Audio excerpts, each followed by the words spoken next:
Good morning. We have a WPC-089 MPU that was unknown when it came to me. And unfortunately, I had to install a bench ASIC and ROM. That's not too bad, on a bench 6809. And we are testing this for the first time. I had already done the preliminary work with J210 and C31 and the 4.27 DC volt reset or voltage watchdog. So let's go across the switch matrix diagonal, and immediately we got a ground short row 8.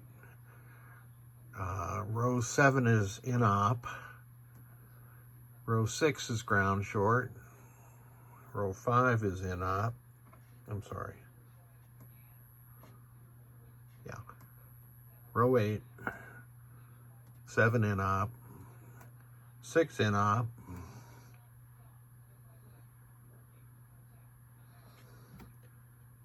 1, 2, 3, 4, 5 is in op.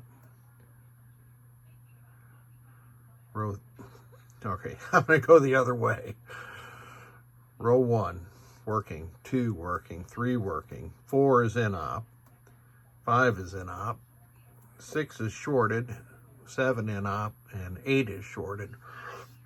So the first thing we always do when we look at these ground shorts is get our logic probe out and get the dog hair off the probe, and we start probing the output of the ULN 2803 at U20, and you can see this output is dead. That corresponds to column 1.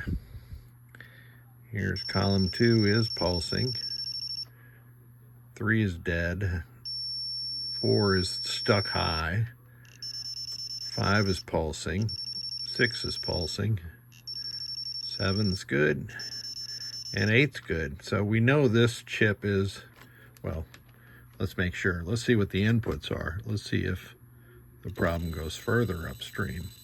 So these are the inputs to the 2803, and I should have mentioned this first. We always do this first.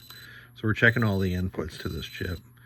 So that guarantees that the problem doesn't lie upstream. And in this case, it would be, let's see, I go to my handy diagram in the pin wiki again, and we look for the switch columns chip, which is, sorry, U14 here. So we know that U14 is probably good, but the first order of business is to remove socket and replace U20.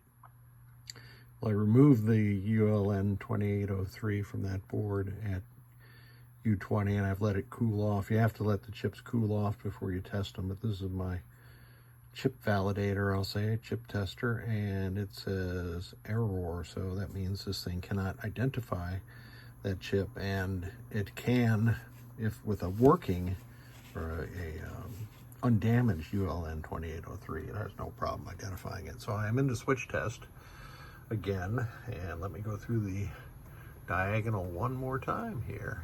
And this is where we had problems before, but you can see, looky, everything's all good to go now. Just for good measure. No reason to do this other than fun.